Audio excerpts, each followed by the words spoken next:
Hello students, good morning. In this video we will discuss about class 9 science chapter 5 the fundamental unit of life.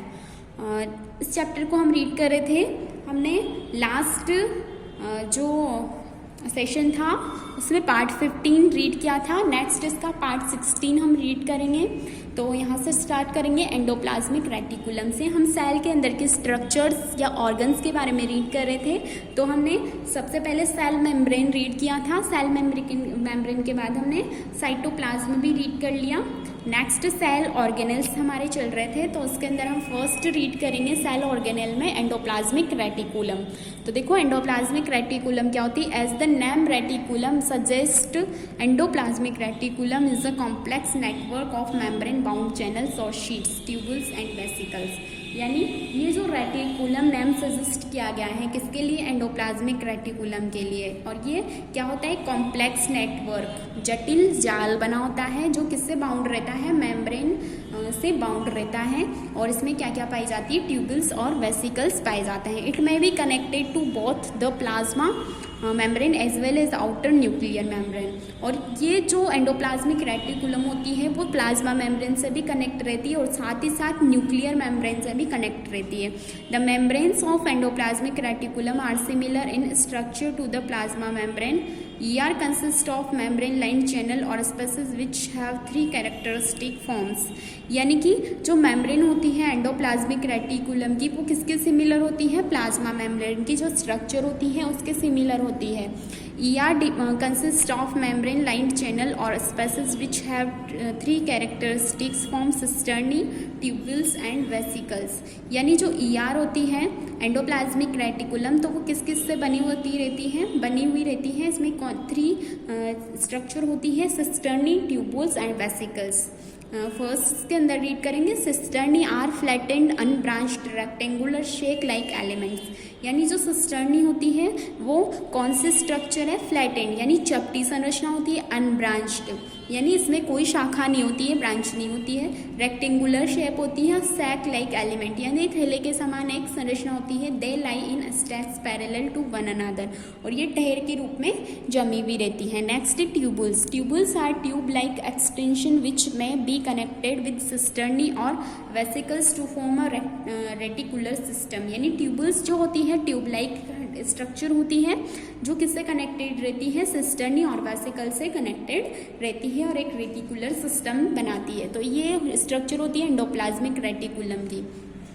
ठीक है, ये endoplasmic reticulum है, ये nucleus है और ये न्यूक्लियर मेम्ब्रेन है. तो न्यूक्लियर मेम्ब्रेन के चारों तरफ इस तरह से ये पाई जाती है एंडोप्लाज्मिक रेटिकुलम. इसमें ये जिस पे राइबोसोम होते हैं वो रफ एंडोप्लाज्मिक रेटिकुलम होती है और जिस पे राइबोसोम नहीं होते उनको वो स्मूथ एंडोप्लाज्मिक रेटिकुलम होती है. ठीक है, नेक्स्ट टर्न द पेज. ये देखो यहाँ पर सिस्टर्न इस तरह से होती है, ट्यूब लाइक स्ट्रक्चर, और वेसिकल्स इस ओवल शेप होती है और ट्यूबल्स इस तरह की होती है. तो देखो वेसिकल्स आर ओवल और राउंडेड. वेसिकल कैसे होते हैं, ओवल अंडाकार या राउंडेड गोल होते हैं. Vacuoles like elements. On the basis of the presence of ribosome on their surface the endoplasmic reticulum is of 2 types. यानी राइबोसोम इनकी सतह पर राइबोसोम जो पाए जाते हैं उनके आधार पर एंडोप्लाज्मिक रेटिकुलम के 2 टाइप्स होते हैं. तो फर्स्ट है स्मूथ एंडोप्लाज्मिक रेटिकुलम और नेक्स्ट सेकंड है रफ एंडोप्लाज्मिक रेटिकुलम. तो देखो smooth endoplasmic reticulum SER it is a free of ribosome on its surface. यानी कि इसमें क्या नहीं पाए जाते हैं, इसकी सरफेस पर राइबोसोम नहीं पाए जाते हैं. It usually lies near the cell membrane. और ये किसके पास में पाई जाती है, सेल मेम्ब्रेन के पास में पाई जाती है. It is well developed in the cells that synthesize and secrete lipid steroids. और ऐसी सेल्स जो क्या सिंथेसाइज किसका निर्माण करती है, लिपिड और स्टीरॉइड को सिक्रेट करती हैं, उनमें ये अच्छी तरह से डेवलप होती है. It consist mainly of tubules and vesicles. और ये मेनली किससे बनी होती है, ट्यूबल्स और वेसिकल से बनी होती है. सेकेंड है rough endoplasmic reticulum RER. It has ribosome attached on it's cytoplasmic surface. यानी कि जो ये रफ एंडोप्लाज्मिक रेटिकुलम होती है इसकी सरफेस पर क्या अटैच्ड रहते हैं, राइबोसोम अटैच हुए रहते हैं। This makes the surface look rough और ग्रैनुलर, और जिसकी वजह से इसकी जो सरफेस होती है वो कैसी, ग्रैनुलर यानी कणिकामय और रफ, कठोर दिखाई देती है। It is particularly highly developed in the cells that synthesize and secrete proteins, और ये बहुत ही अच्छी तरह से डेवलप होती हैं सेल के अंदर, और ये क्या सिंथेसाइज करती है, यानी प्रोटीन, और प्रोटीन का निर्माण और प्रोटीन को स्रावित करती है। इट कंसिस्ट ऑफ सिस्टर्नी, और ये किससे बनी होती है, सिस्टर्नी इससे बनी होती है, और इसमें स्मूथ एंडोप्लाज्मिक रेटिकुलम, वेसिकल और ट्यूबुल से बनी हुई रहती है। Difference between smooth ER and rough ER, यानी दोनों के अंदर डिफरेंस क्या है, तो देखो it consist mainly of tubules and vesicles, यानी स्मूथ एंडोप्लाज्मिक रेटिकुलम किससे बनी होती है, ट्यूबुल्स और वेसिकल से, जबकि रफ एंडोप्लाज्मिक रेटिकुलम सिस्टर्नी से बनी होती है। Smooth SER it is free of ribosome, यानी इस पर राइबोसोम नहीं पाए जाते, जबकि रफ एंडोप्लाज्मिक रेटिकुलम की सतह पर राइबोसोम पाए जाते हैं। It is specialized to synthesize lipid and steroids, यानी ये किसके लिए विशेष है, ये लिपिड और स्टेरॉइड का निर्माण करती हैं, जबकि जो रफ एंडोप्लाज्मिक रेटिकुलम है ये प्रोटीन को सिंथेसाइज करती हैं। The products do not pass into lumen, यानी जो स्मूथ एंडोप्लाज्मिक रेटिकुलम होती हैं उसमें जो प्रोडक्ट होते हैं वो ल्यूमेन से, यानी इसकी झिल्ली से पास नहीं होते हैं, गुजरते नहीं हैं। The products pass into lumen of ER for transport to other places, जबकि रफ एंडोप्लाज्मिक रेटिकुलम में जो मटीरियल्स होते हैं वो इसकी ल्यूमेन से ट्रांसपोर्ट हो जाते हैं दूसरी जगहों पर। ठीक है, general function of endoplasmic reticulum, यानी इसके सामान्य जो कार्य हैं एंडोप्लाज्मिक रेटिकुलम के वो क्या क्या हैं। Both types of ER perform some common functions but RER SER serve some special function also, यानी दोनों जो ईआर हैं एंडोप्लाज्मिक रेटिकुलम है वो कुछ कॉमन फंक्शन भी क्या करती है, परफॉर्म करती है, बट जो आरईआर और एसईआर हैं तो इनमें कुछ स्पेशल फंक्शन होते हैं, इनके इंडिविजुअल फंक्शन होते हैं। देखो फर्स्ट है ER act as structural framework and provides mechanical support and sap to the cell, यानी जो ईआर होती है वो स्ट्रक्चरल फ्रेमवर्क, संरचनात्मक ढांचे के रूप में कार्य करती है, और क्या प्रोवाइड करती है, मैकेनिकल सपोर्ट, यानी आंतरिक सहारा प्रदान करती है किसको, सेल को, और सेल को शेप भी प्रोवाइड कराती है। ER helps in transportation of materials in a directional flow, यानी जो ईआर होती है वो किसी मटेरियल्स का क्या कराती है, ट्रांसपोर्टेशन कराती है, उसमें हेल्प करती है किसमें, डायरेक्शनल फ्लो, यानी एक दिशा में फ्लो करने में। नेक्स्ट है endoplasmic reticulum plays a significant role in a formation of cell membrane, यानी एंडोप्लाज्मिक रेटिकुलम एक बहुत ही महत्वपूर्ण भूमिका निभाती है किसमें, सेल मेम्ब्रेन के निर्माण में। In other words membrane biogenesis, यानी इसको हम क्या बोल सकते हैं, मेम्ब्रेन बायोजेनेसिस, यानी मेम्ब्रेन का निर्माण। The protein and lipid synthesized by endoplasmic reticulum help in formation of plasma membrane और मेम्ब्रेन बायोजेनेसिस, यानी जो मेम्ब्रेन बायोजेनेसिस क्या होता है, जो प्रोटीन और लिपिड जो सिंथेसाइज होता है एंडोप्लाज्मिक रेटिकुलम, तो उसमें हेल्प करती है, जो और क्या बनाती है, प्लाज्मा मेम्ब्रेन को बनाती है। Apart from these common functions rough ER is the site of protein synthesis, यानी इसके अलावा जो कॉमन फंक्शंस हैं वो क्या हैं, रफ ईआर क्या करती है, साइट ऑफ प्रोटीन सिंथेसिस, यानी रफ ईआर में क्या होता है, प्रोटीन का निर्माण होता है, और स्मूथ जो एंडोप्लाज्मिक रेटिकुलम होती है उसमें लिपिड का निर्माण होता है। SER plays a major role in detoxification of poisons and drugs in the liver cells of vertebrate animals, और जो कशेरुकी जंतु होते हैं, वर्टिब्रेट्स जो एनिमल्स होते हैं, उनमें लीवर सेल्स में जो पॉइजन और ड्रग्स होते हैं उनको का डिटॉक्सिफिकेशन करने में भी कौन हेल्प करती है, SER, smooth endoplasmic reticulum. It release calcium plus 2 ions required for muscles contraction, और ये जो एसईआर है वो क्या रिलीज करती है, कैल्शियम प्लस 2 आयन रिलीज करती है, जो किसके लिए आवश्यक होते हैं, मसल कॉन्ट्रैक्शन के लिए आवश्यक होते हैं, यानी मांसपेशियों के संकुचन के लिए आवश्यक होते हैं। नेक्स्ट ऑर्गेनल है गोल्जी अपरेटस, गोल्जी काय, Golgi apparatus also called lipochondria और गोल्जी बॉडी और Golgi complex was discovered by Camillo Golgi in 1898 in the nerve cell of cats. तो यहाँ पर जो ये गोल्जी अपरेटस यानी गोल्जी काय है तो उसको क्या भी बोला जाता है, लिपोकॉन्ड्रिया, गोल्जी बॉडी या गोल्जी कॉम्प्लेक्स इसको बोला जाता है। किसने डिस्कवर किया था इसको? कैमिलियो गोल्जी ने 1898 में। किसके अंदर? कैट्स जो होती है बिल्ली की नर्व सेल के अंदर इन्होंने गोल्जी बॉडी को खोजा था। In the vertebrate cells Golgi body is localized and occupies a fixed position. और जो वर्टिब्रेट्स की जो सेल्स होती हैं उनमें गोल्जी बॉडी क्या रहता है? एक फिक्स्ड पोजिशन पे रहता है। It is often referred as an apparatus because it represents a set of systematically arranged structure.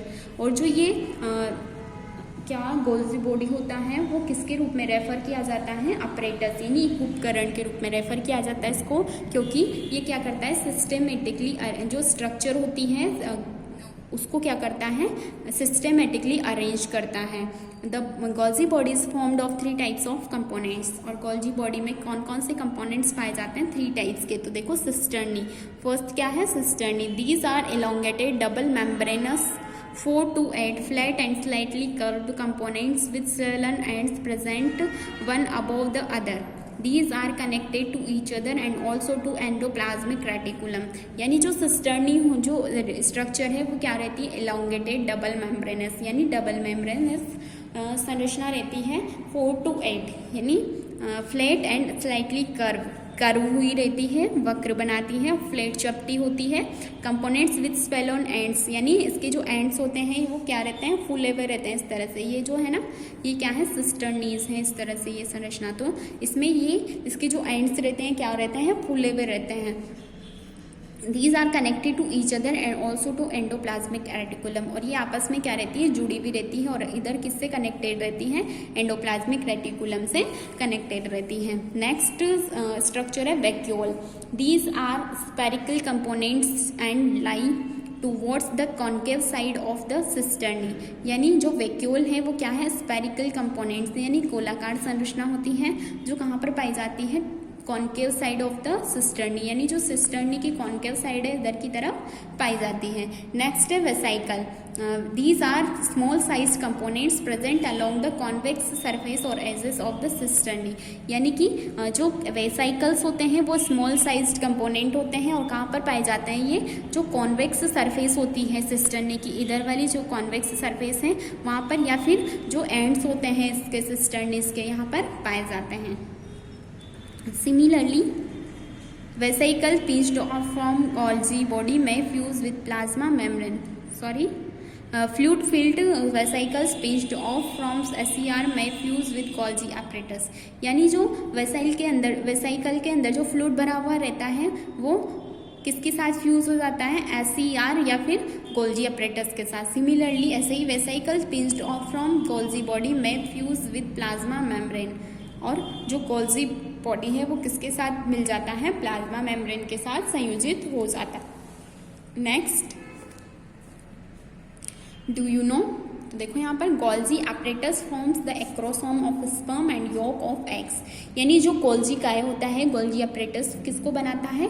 Sperm जो शुक्राणु जो होते हैं उनका जो एक्रोसोम होता है वो किसका बना हुआ रहता है? गोल्जी अपरेटस का। और जो एग का योक, एग होता है तो उसके अंदर येलो निकलता है ना एक, तो उसको क्या बोलते हैं? पीतक बोला जाता है, योक बोला जाता है। तो वो भी किससे बना होता है? गोल्जी बॉडी से। गोल्जी बॉडी उसको क्या करता है? बनाता है। In plant cells Golgi apparatus is known as dictyosome. और प्लांट सेल के अंदर इसको गोल्जी अपरेटस को क्या बोला जाता है? डिक्टियोसोम बोला जाता है। जबकि एनिमल सेल के अंदर इसको गोल्जी अपरेटस या गोल्जी बॉडी बोला जाता है। ठीक है। Next, Camillo Golgi. क्या करा था इन्होंने?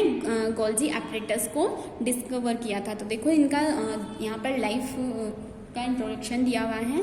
तो देखो Camillo Golgi was born at Corteno near Brescia in 1843। यानी इनका जन्म 1843 में हुआ था। He studied medicine at the university of Pavia.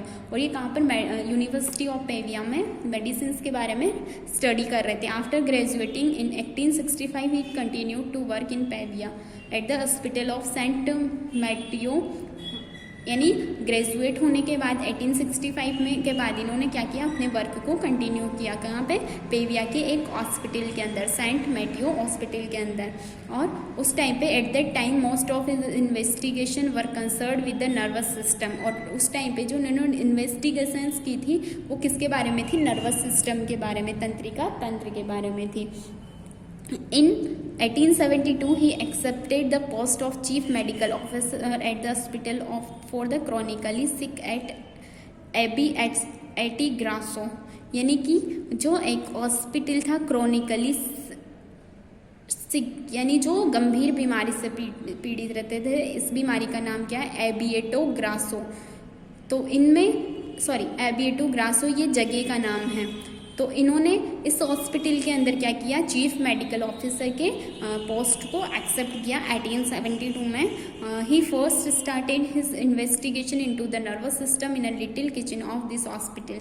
और इस हॉस्पिटल के अंदर एक किचन हुआ करता था, उसमें क्या करा था इन्होंने, इनकी इन्वेस्टिगेशन स्टार्ट करी थी इन्होंने, which he had converted into a laboratory. और फिर इन्होंने इस किचन को, लिटिल किचन को किस में कन्वर्ट कर दिया, लेबोरेटरी में कन्वर्ट कर दिया। हाउएवर, हालांकि the work of greatest importance which Golgi carried out was a revolutionary method of standing individual nerve and cell structure.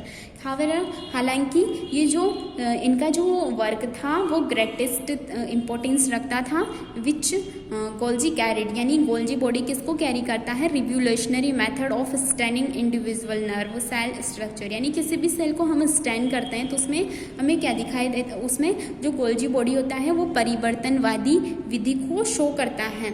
This method is referred to as the black reaction. और इस method को क्या बोला जाता है, black reaction बोला जाता है।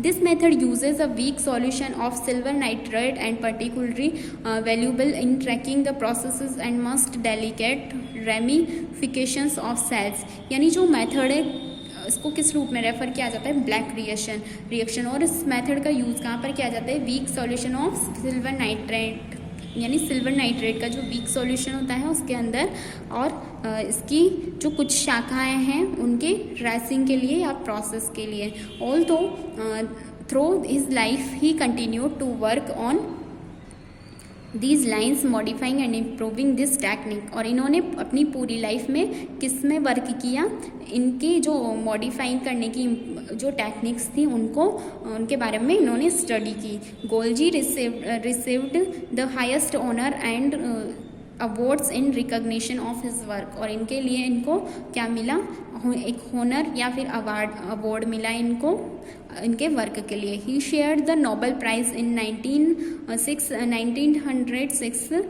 With Santiago Ramon y Cajal for their work on the structure of the nervous system. इन्होंने जो नर्वस सिस्टम की स्ट्रक्चर के बारे में बताया था उसके लिए इनको नोबेल प्राइज़ मिला था, ठीक है, 1906 के अंदर। The Golgi body has the definite polarity, its concave side is always directed towards the cell membrane and it's called maturation face या फिर ट्रांसफेस।